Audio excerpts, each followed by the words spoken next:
قارون کے متعلق ذکر آیا ہے.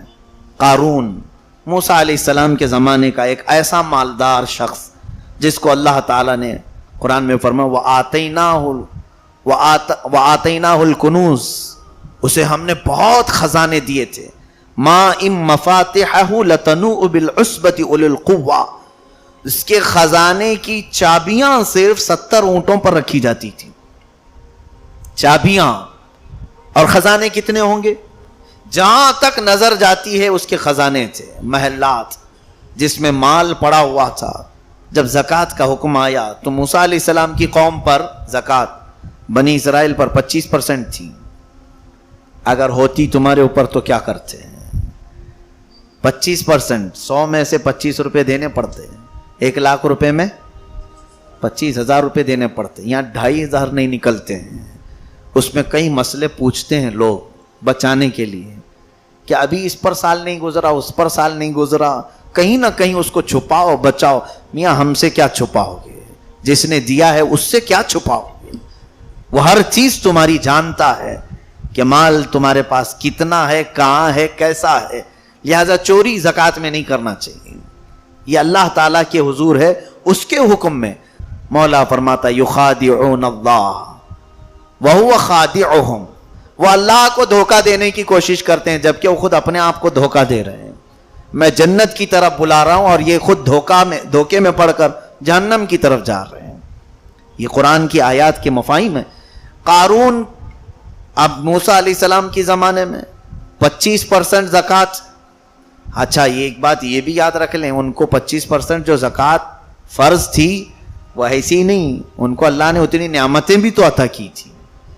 قرآن میں اللہ فرماتا ہے کہ ہم نے بنی اسرائیل کو پوری دنیا میں سب سے افضل بنایا تھا.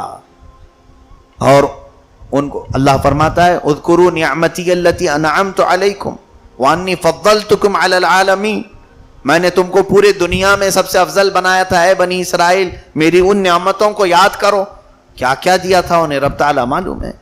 جنت سے روز کھانا اترتا تھا، روز من و سلوہ، روزانہ جنتی کھانا اترتا.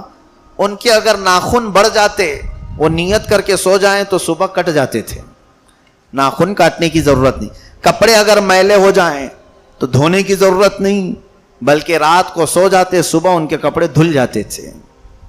جب وہ چلتے تھے تو دھوپ بھی نہیں، بادل کا ایک ٹکڑا ہمیشہ ان کے اوپر سایہ بن کر کے چلتا تھا. جہاں وہ جائیں چھاؤں ہی. تو ظاہر سی بات ہے پوری لائف ایئر کنڈیشن ہو تو 25% زکوٰۃ نہ ہو تو اور کیا ہو. ان کو من و سلوہ اتر رہا ہے اور پھر نعمتیں اتنی کہ نہ کھانا پکانا ہے، نہ کپڑے دھونا ہے، نہ ناخن کاٹنا ہے، نہ بال کاٹنا ہے، کچھ بھی نہیں کام. تو جو مال آیا ہے خرچہ کہاں ہوگا؟ خرچے ہمارے ہیں، ہم کو کپڑے لینے پڑتے ہیں، ہمیں کھانا بنانا پڑتا ہے.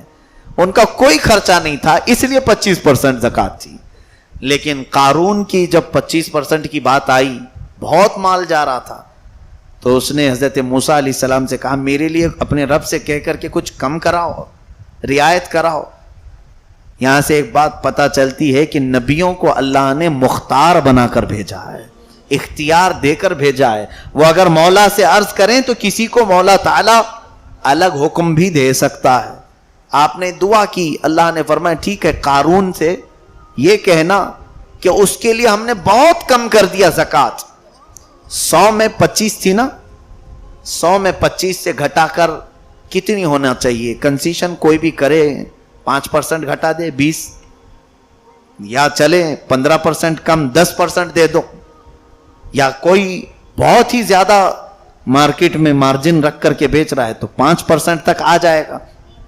بھائی 25% تم فائدہ لے رہے ہو، اب 5% لو. اب یہ قارون کو معاف کتنی ہوئی زکوٰۃ معلوم ہے؟ 1000 میں 1 روپیہ دو، 100 میں 1 نہیں، 1000 میں 1 روپیہ دو. خوشی سے تو اس کو پھولے نہیں سمانا چاہیے. اتنی کم ہو گئی، اتنی کم ہو گئی، پرسنٹیج کے اعتبار سے دیکھا جائے تو بہت نیچے آ گئے، 0 پوائنٹ میں آ جائے گا. اب اس نے اس حساب سے جب لگایا خزانوں میں تو ایک یعنی 1000 میں 1 کے حساب سے جب اس نے حساب کیا تو کئی 100 خزانے اس کے صرف زکات میں جا رہے تھے. کئی خزانے خالی زکات میں نکل رہے تھے. پھر دل نہیں مانا. مال کی حرص اور لالچ ایسی ہی ہوتی ہے. اس لیے بعض نوجوانوں نے بھی مجھے سوال کیا تھا یہ پی ایف پر زکات ہے یا نہیں. پروویڈنٹ فنڈ جو ہوتا ہے, نوکری کرنے والوں کی ہر مہینے کچھ تنخواہ کٹ کر کے بینک میں جمع ہوتی رہتی. گورنمنٹ جاب والوں کے لیے تو کمپلسری ہوتا ہے, کچھ پرائیویٹ لوگوں جابز والوں کے لیے بھی ہیں ایسے سسٹم کہ ان کا پی ایف کٹ کر کے جمع ہوتا ہے اور ان کے ریٹائرمنٹ کے وقت وہ پورا دے دیا جاتا ہے. اس پر بھی زکوٰۃ فرض ہے. جو آپ کی پی ایف جمع ہو رہی ہے, 2 آپشن ہے آپ کے لیے. آج اس سال دیکھو آپ کے پی ایف میں, آپ کے اکاؤنٹ میں کتنے پیسے ہیں, اتنے کی زکوٰۃ دے دو.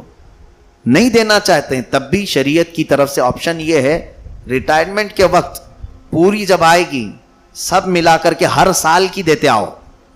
25 سال اگر تم نے ڈیوٹی کی ہے تو 25 سال کی زکوٰۃ نکالنی پڑے گی. پھر وہی ہو جائے گا جو قارون کے ساتھ ہوا.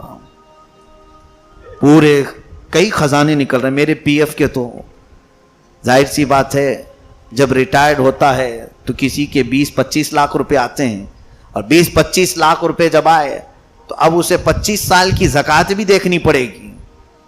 ڈیوٹی اگر 25 سال کیا ہے, 30 سال کیا ہے, تو ہر سال پی ایف جتنی ہر سال رہی اتنی زکوٰۃ. ایک بڑا سر درد رہے گا اس کو حساب کرنے کا. اس لیے آج کرنٹ اماؤنٹ کتنی ہے تمہاری پی ایف میں, اتنی نکالتے چلے جاؤ, ہر سال نکالتے چلے جاؤ, انشاءاللہ وہ محفوظ بھی رہے گی. جس مال کی زکوٰۃ نکال دی گئی وہ اللہ کے ذمہ کرم میں حفاظت میں آ گئی. اگر وہ کہیں چلی بھی گئی تو اللہ اس کا 10 گنا زیادہ تمہیں زندگی میں لوٹائے گا. زکوٰۃ نکالے ہوئے مال کی بات کر رہا ہوں. قارون نے نکالا, بہت خزانے جانے لگے, تو اس نے کہا کوئی سستا کام دیکھ لیتے ہیں. مالداروں کی یہی ایک کیفیت ہوتی ہے, اللہ کے نام پر نہیں دے سکتے, لیکن جان بچانے کے لیے کہیں رشوت دینا ہو تو جلدی دے دیں. وہ ہزاروں میں نہیں لاکھوں میں بھی رشوت دینے کو تیار ہوں. اس نے ایک غلیظ قسم کی عورت کو ہائر کیا, فاحشہ تھی, طوائف.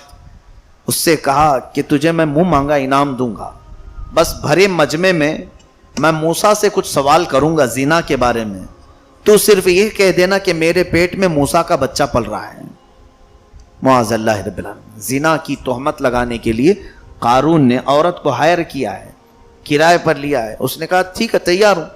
کتنے پیسے اس کو دینے کو تیار ہے. ادھر زکوٰۃ نہیں دینا ہے اور ایک فاحشہ کو صرف الزام لگانے کے لیے پیسے دینا ہے. یہ بہتوں کی کیفیت آج بھی ہے میرے عزیزو, آج بھی ہے. بچنے کے لیے کسی کو گرانے کے لیے پیسہ دے دو, کسی کو بھی لاؤ کھڑا کر دو. تو وہ عورت آئی مجمع میں, سارے لوگ بیٹھے تھے, موسیٰ علیہ السلام خطاب کر رہے تھے, قارون بھی اس میں تھا. کھڑا ہوا پوچھنے لگا, اے اللہ کے نبی, اگر کوئی شادی شدہ شخص زنا کرے تو اس کے لیے کیا سزا ہے؟ موسیٰ علیہ السلام نے فرمایا اس کا منہ کالا کیا جائے اور رجم کیا جائے گا, پتھروں سے اسے اتنی بارش کی جائے کہ وہ ہلاک ہو جائے. یہ موسیٰ علیہ السلام کی شریعت میں بھی یہی حکم تھا. تو قارون کھڑے ہو کر کے کہتا اگر آپ نے کیا تو معاذ اللہ رب العالمین. حضرت موسیٰ علیہ السلام کو جلال آ گیا, کہا اعوذ باللہ ان اکون من الجاہلین, اللہ کی پناہ میں جاہلوں میں سے نہیں ہوں. تو نے نبی کے متعلق سوچا کیسے کہ میں کر سکتا ہوں؟ اللہ نے نبیوں کو پیدائشی معصوم بنایا ہے. وہ گناہ کرنا تو چھوڑو, سوچ بھی نہیں سکتے. ان کے اندر گناہ کرنے کی جو کیفیت ہوتی ہے وہ اللہ نے رکھا ہی نہیں. جو شہوت ہوتی ہے نفس امارہ, یہ نبیوں کو اللہ نے رکھا ہی نہیں. فرشتوں کو اور نبیوں کو اللہ نے اس سے پاک رکھا. تو موسیٰ علیہ السلام نے ابھی یہ کہا ہی تھا کہ قارون جو ہے اس عورت کو کھڑے ہونے کا کہا, کھڑی ہو جا. تو عورت کھڑی ہوئی, لیکن موسیٰ علیہ السلام کی طرف دیکھتے ہی کانپنا شروع کر دی. نبی کا جلال جیسی جسم پر پڑا تو وہ تھر تھرانے لگی. موسیٰ علیہ السلام نے پوچھا کیا بات ہے, کیوں کھڑی ہے, کیا کہنا چاہتی ہے؟ قارون اس کو سپورٹ کر رہا تھا, بول بول. تو اس خاتون نے کہا اے مجمع والو سنو, قارون نے مجھے منہ مانگا انعام دینے کی لالچ دی اور یہ کہا کہ میں موسیٰ کو الزام لگاؤں کہ میرے پیٹ میں ان کا بچہ پل رہا ہے. ایسا کچھ بھی نہیں ہے, لیکن قارون نے مجھے پیسے دینے کی بات کہی تھی. یہ اللہ کے نبی ہیں, پاک ہیں. اس نے پورے مجمع میں یہ کہہ دیا, ہمت نہیں ہو سکی. ایک بات یاد رکھیں, بزرگوں نے فرمایا ہے نبی کے دامن پر پیوند تو لگ سکتے ہیں, دھبا نہیں لگتا. اللہ تعالی ہمیشہ اپنے نبیوں کی حفاظت فرماتا ہے. کوئی کچھ بھی کہے لیکن اللہ اپنے نبیوں کی حفاظت میں ہے. تو حضرت موسیٰ علیہ السلام نے حکم فرمایا یا ارض ابلعی, بلکہ خذ الارض, ابلعی نہیں ہے. حضرت موسیٰ علیہ السلام نے کہا اے زمین پکڑ لے اس کو, قارون کو. زمین پھٹ گئی, قارون اندر دھسنے لگا. زمین ایسی پھٹی کہ وہ دھستا دھستا اندر چلا گیا. تو جاتے جاتے اس نے پھر یہ جوش غرور جو مال کی لالچ ہوتی ہے, ایک بات یاد رکھیں, میرے آقا نے فرمایا, سچ فرمایا رسول اکرم صلی اللہ علیہ وسلم نے, کہ دنیا کا جو حریص ہے قبر کی مٹی اس کے جسم پر پڑنے تک بھی اس کے اندر سے وہ حرص اور لالچ نہیں جاتی. اس وقت تک اس کے اندر وہی طلب تمنا وہی رہتی. کئی ایسے آدھے مردے سوئے ہوئے ہیں اب بھی دنیا میں, یعنی آدھی لاش ہیں, وہ ہل نہیں سکتے ڈل نہیں سکتے, لیکن انہیں اکاؤنٹ پورا چاہیے, کتنا ہے, کہاں ہے, کیا کیا ہے, ساری چیزیں. یہ خوف نہیں ہوتا کہ اب مجھے رب کے ہاں پکڑ کر کے لے جایا جائے گا, میرا وہاں کیا ہوگا. نہیں, یہ ساری چیزیں ان کو اٹھ نہیں سکتے, بیٹھ نہیں سکتے. کئی تو ایسے بوڑھوں کو گلے پہ لا کر کے بیٹے بٹھاتے ہیں دکان پہ, جن کو چلنے کی طاقت نہیں. آخری وقت ہے, اللہ کے حضور جانے کی کچھ تو تیاری کرنی چاہیے, لیکن طول عمل جس کو کہتے ہیں, یعنی لمبی امید, ابھی تو ٹائم ہے, بعد میں کر لیں گے. ایسے کئی بوڑھے بغیر توبہ کے چلے گئے. اللہ حفاظت فرمائے. قارون دھس رہا تھا, اب تو توبہ کر لیتا, لیکن اس وقت اس نے کیا کہا, اے موسیٰ تم اپنی طاقت کے بل بوتے مجھے زمین میں دھسا کر میرے خزانوں پر قبضہ کرنا چاہتے ہو. تمہیں اصل میں مال چاہیے تھا, اس لیے اتنا سب کیا تم نے, یہ سب میرے خزانے تم ہڑپ لو گے. وہ اللہ کے نبی بے نیاز ہوتے ہیں, کسی چیز کی انہیں طلب نہیں ہوتی. آپ نے حکم فرمایا زمین رک جا, نہ نگل اس کو. گردن تک دھسا تھا, رک گئی, زمین نے چھوڑ دیا, ویسے ہی رکا رہا. اس کے خزانوں کی طرف آپ نے اشارہ فرمایا, اے زمین پہلے انہیں غبار کر دے, یعنی ان میں اس کے پورے خزانے دھول بنا دے. ایسے لگا جیسے کوئی بم پھٹا ہو, پورے کے پورے خزانے ریت میں بدل گئے. میں خود مصر میں وہ دیکھ کر کے آیا ہوں, آج بھی وہ ریت موجود ہے. پورے کے پورے خزانے ایسے دھسے کہ نہ اس میں مال, نہ سونا, نہ چاندی, نہ مٹی, کچھ نہیں, پورا ریت بن گئے. اس زمانے میں انہوں نے ڈمپ کیا تھا اس کو, ایسا کہ وہ پورا خاک راکھ کی طرح کی بالو بنی ہوئی ہے. اس جگہ کا نام ہی آج بحیرہ قارون ہے.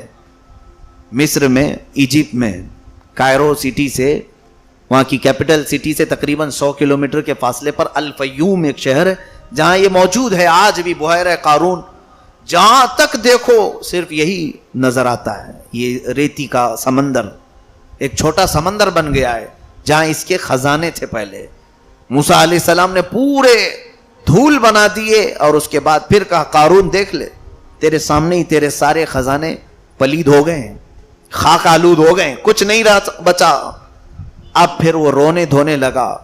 آپ نے اس کی کچھ نہ سنی, بلکہ زمین, حکم فرمایا زمین کو, اور زمین پھٹی اور وہ اندر ہمیشہ کے لیے چلا گیا. رب تبارک و تعالی فرماتا ہے ان قارون کان من ام موسیٰ فبغى علیہ وآتیناہ من الکنوز ما ان مفاتحہ لتنوء بالعصبۃ اولي القوہ اذ قال له قومه لا تفرح ان اللہ لا يحب الفرحین. اللہ فرماتا ہے موسیٰ علیہ السلام نے جو کہا تھا اپنی قوم سے, اے لوگو خوشیوں میں گھمنڈ نہ کرو, اس لیے کہ اللہ تعالیٰ خوشی سے ناچنے والے کو پسند نہیں فرماتا. فرحین کہتے ہیں اترانے والا, جب کوئی چیز آ جائے اس کے پاس اترانے والا. اس واقعے کے بعد آخری میرا میسج یہ ہے کہ ایک دن کے بعد عید کے کپڑے جب تمہارے جسم پر آ جائیں تو خوشیوں میں ناچنا مت. بعض لوگوں کی عادت ہے، بچے نوجوان اچھے عمدہ کپڑے پہن کر ہاتھ میں کچھ پیسے آ جائیں عیدی، سب سے پہلے اس کو لے جا کر جوا کھیلیں یا پھر کسی سینما تھیٹر میں اس کو لگا دیں. اللہ فرماتا ان اللہ لا يحب الفرحین، خوشیوں میں ناچنے والوں کو اللہ ہرگز پسند نہیں کرتا. آج میرے آقا کی رحمت ہے کہ زمین نہیں پھٹتی اور ہم اندر پورے کے پورے نہیں جاتے، ورنہ گناہ ہمارے بنی اسرائیل سے کم نہیں ہے، ان سے زیادہ ہیں. یہ میرے آقا کی رحمت ہے کہ وہ موجود ہے ہمارے ساتھ، لیکن آخرت کا عذاب وہ تو برحق ہے.